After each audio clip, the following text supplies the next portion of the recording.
लगभग 90-100 बीघा का बगीचा ही बगीचा है। कोई भी किसी भी तरह की वहां अर्थ प्राप्ति की कोई आए जाए ऐसा नहीं, कोई अन्न आदि की व्यवस्था नहीं। 24 घंटे में 2 रोटी और अरहर की दाल, जो 2-4 साधु विरक्त रहते थे, बस इतने, न कोई चाय, न नाश्ता, न मीठा, न सब्जी, न चावल, कुछ नहीं, बस 2 रोटी नित्य की दिनचर्या थी और अरहर की थोड़ी दाल। 24 घंटे वहां वही रह सकता था जिससे भगवत प्राप्ति कर ली। और सांप बिच्छी आदि, अंधेरा, कोई बिजली नहीं, और नीचे भगवती भागीरथी बह रही। बड़ा वैसे वैरागियों के लिए आनंदमय था। जब गंगा किनारे भ्रमण कर रहे थे तो वो स्थान बहुत प्रिय लगा। लगभग 2 वर्ष वहां रहे। बड़ा ही पवित्र स्थान, मतलब जैसे स्मृति आती है तो चित्त चुरा जाता है। थोड़ी देर के लिए वो शोभा सामने आकर्षित करती है। किसी भी लता के नीचे बैठो, गंगा जी बह रही, बहुत बहुत ही आनंद वर्धन करना ऐसा वहां का वातावरण। पर बहुत कोशिश करते, निरंतर नाम नहीं चलता। बहुत परेशान से हो गए। जो साधक भजन में रुचि करते हैं वो इस बात को समझते होंगे। प्रयास करके बहुत हताश हो गए।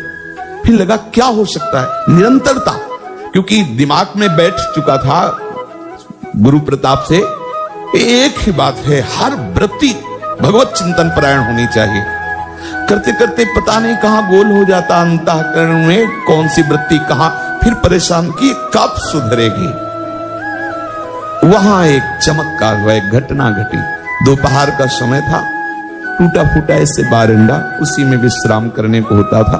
तो सामने भगवान शंकर का विशाल पुराना मंदिर, वहां मध्याह्न में वही 2 रोटी और अरहर की दाल का प्रसाद पाके, तो अब बहुत बड़ा बगीचा था, अलग अलग कुटिया थी, किसी को किसी की आवाज सुनाई न दे।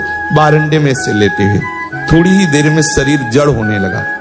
हिला नहीं सकते, बस चेतना है कि हम देख सकते हैं, और दिमाग काम कर रहा था। शरीर पूरा एकदम जड़ता को प्राप्त हो गया। बहुत ही सुंदर सुगंध, एक अलौकिक सुगंध, बड़ा उन्मादकारी सुगंध। सामने दृष्टि थी, हिल सकते नहीं थे।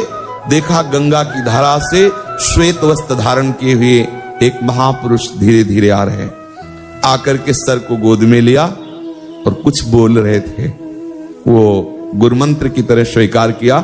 उसको कभी बोला नहीं कि वो क्या बोल रहे थे, अंदर ही अंदर उसको वो बस ऐसे ऐसे माथे पे ऐसे करते, 1 मिनट ऐसा ऐसे करके बस फिर अपार सुगंध उनके शरीर से। ये हम कोई स्वप्न नहीं देख रहे थे, कोई ऐसा नहीं था कि तंद्रा भी आई, खुली आंख, बस शरीर में जड़ता थी, हिल नहीं सकते थे, और ऐसा अपार आनंद जो उनका इस पर, और फिर ऐसे ही दिखाई दे रहा था, गए गंगा की धारा में विलीन हो गए। बस उस समय से वो परेशानी जो थी, कैसे निरंतर भजन चले।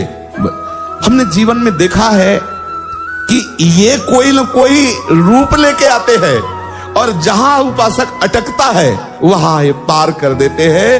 अंतःकरण और अंतःकरण की वृत्ति के ये ही प्रकाशक हैं। ये किसी भी रूप में आ सकते हैं, किसी भी रूप में। ये असंत के रूप में भी आ सकते हैं, बड़े लीला विहारी है, पीट पाट के भी उपदेश दे सकते हैं। मतलब कई ऐसी लीलाएं जीवन में दर्शन करने को मिली भ्रमण के समय।